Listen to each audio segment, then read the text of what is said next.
Saludos a todos los estudiantes de décimo.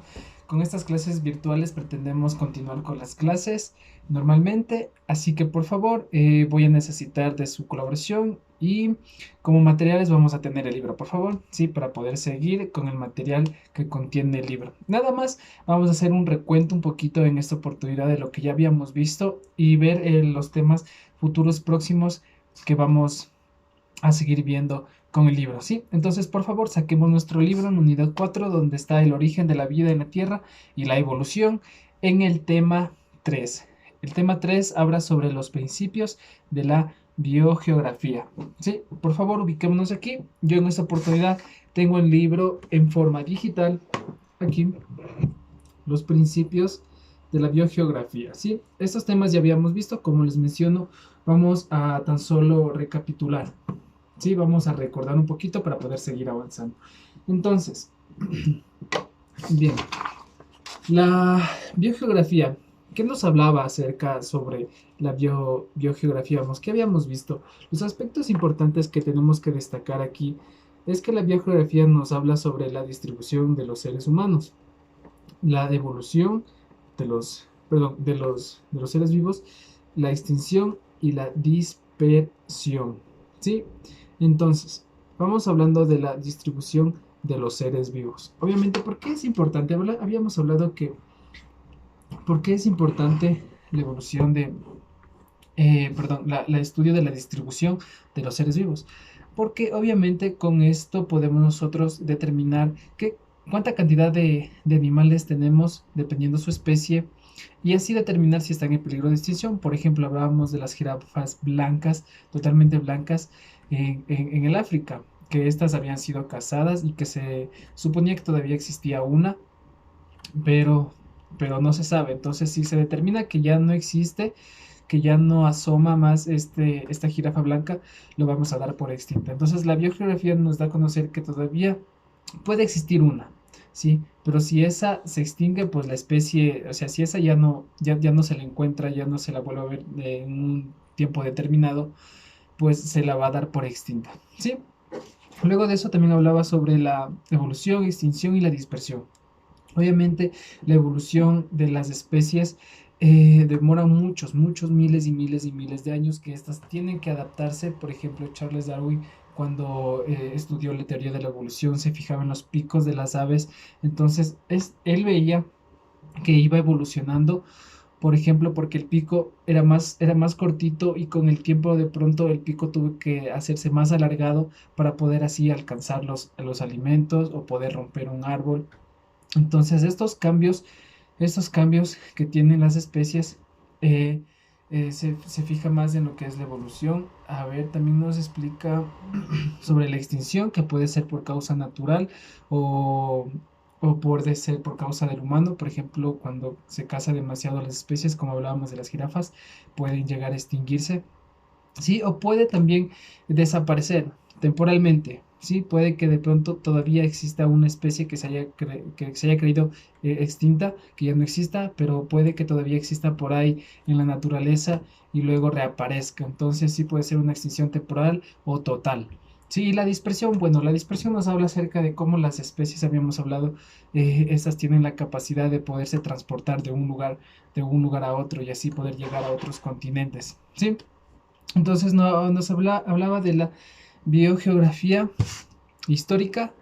Eh, Aquí en el libro tenemos la biogeografía histórica, entonces aquí podemos comprender todos los factores que han venido haciéndose a través de toda la historia, ¿sí? Porque a través de toda la historia podemos comprender a través de fósiles los cambios que han venido teniendo todas las especies. Entonces, por ejemplo, aquí tenemos la histórica que se habla sobre el centro de origen. En la parte de aquí podemos ver, ¿sí? Que nos habla sobre el centro de origen, que se dispersan, por ejemplo, aquí puede haber una dispersión por medio de acuático o puede ser también terrestre. Si la especie tiene la capacidad de movilizarse, pues puede llegar a otros lugares. Entonces acá también nos habla sobre por cambios geológicos y climáticos. Entonces, vamos viendo que de pronto a veces algún bosque cambia la temperatura por alguna circunstancia. Entonces las especies, como no están adaptadas a estas temperaturas de pronto muy altas o muy bajas, tienen que migrar. Entonces sí, eso nos ayuda, por ejemplo, hablábamos de la época de la era de hielo. Por ejemplo, las especies estaban adaptadas y de pronto el hielo comenzó a derretirse, entonces las especies tuvieron que migrar o si no poder, para encontrar estos medios o si no adaptarse poco a poco. Pero recordemos que en la etapa de adaptación, las especies van a morir en ese aspecto, van a quedar, de la gran cantidad que había de especies, van a quedar pocas, ¿sí? Porque el proceso de adaptación es un proceso muy drástico para ellos, ¿sí? Entonces, vamos viendo más acá abajo que nos habla sobre en el tema 4 que nos habla sobre los cambios geológicos del planeta, ¿sí? Aquí vamos hablando ya más sobre el planeta Tierra y sus cambios que ha surgido a través de la historia, los cambios geológicos del planeta Tierra. Sí, aquí nos habla acerca sobre las placas tectónicas, que habíamos visto las placas tectónicas, la formación de cadenas montañosas, ¿sí? ¿Por qué se formaban las cadenas montañosas, las montañas y este tipo de elevaciones? Hablábamos que las placas tectónicas siempre están en movimiento.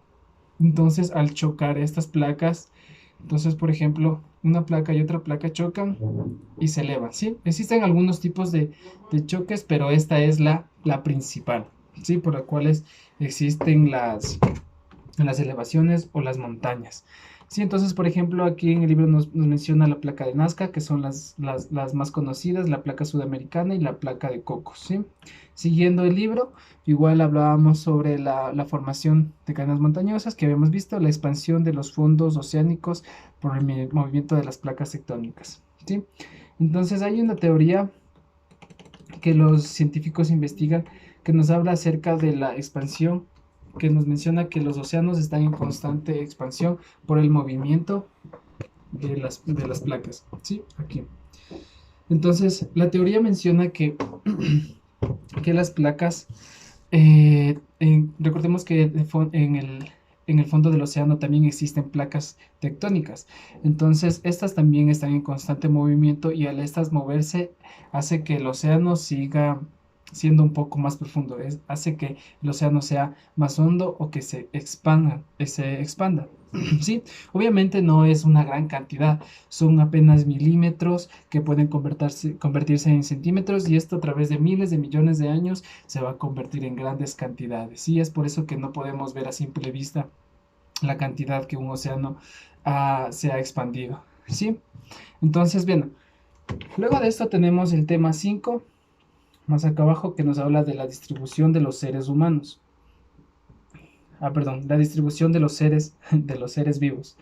Entonces, aquí tenemos algunos factores por qué los seres vivos se distribuyen a través de toda la Tierra. Una de ellas es la altitud, la precipitación, que son las lluvias. Aquí tenemos la latitud, la presión y la iluminación, ¿sí? Por ejemplo, recordemos que no en todos los lugares llueve de la misma forma que en otros lugares. Así que, por ejemplo, si algún tipo de animal está adaptado a las lluvias, entonces si vamos y lo llevamos a un lugar muy seco, por ejemplo, un desierto, obviamente esta especie no va a poder vivir porque va a necesitar una gran cantidad de agua, ¿sí? Entonces, por ejemplo, tenemos la iluminación. Recordemos que habíamos hablado acerca de los polos, donde hay ocasiones en las que anochece una semana, 2 semanas y no hay mucha iluminación. Sí, entonces por eso estos lugares son fríos y hay animales como los pingüinos, por ejemplo, que están adaptados a este tipo de, de medios, de estos tipos de ecosistemas. Sí, entonces aquí podemos hablar, también nos habla sobre la disponibilidad del agua que ya habíamos visto. ¿Ok? Y también nos habla aquí en cuanto a la orogénesis. Orogénesis, ¿sí? Aquí tenemos que la orogénesis por colisión y también térmicos, ¿sí? Entonces aquí les voy a mostrar la imagen para poder tener un poco más claro. Aquí está, por choque, ¿sí? Este es por colisión y este es por presión. Entonces aquí vemos como una placa tectónica choca con otra, entonces a esa le llamamos como orogénesis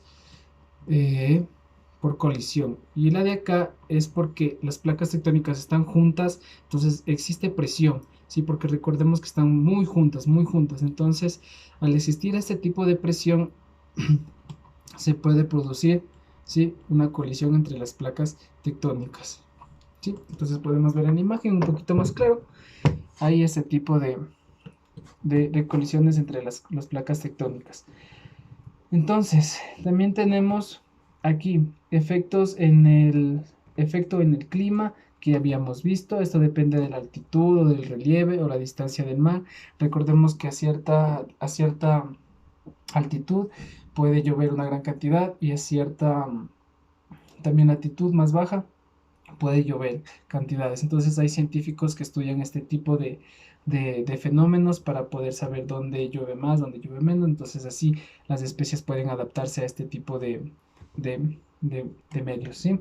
Entonces efectos en el ciclo del agua también podemos ver. Sí, de lo que habíamos visto. Entonces recordemos que el agua es muy vital para que los seres vivos puedan sobrevivir. Sí, entonces acabando todo este tema, tenemos después el tema 6 que es la historia de los procesos geológicos de la Tierra. ¿Sí? Entonces esto veremos en el siguiente video para detallarles un poquito más. Ahorita tan solo sería como un recuento de lo que ya habíamos visto, porque este tipo de temas ya habíamos visto. Entonces esta parte de acá ya lo vamos a detallar un poco más exactamente para que podamos seguir estudiando. Entonces la próxima clase sería el tema 6. Eso sería por todo. Gracias por su atención y nos vemos en la próxima clase. Gracias.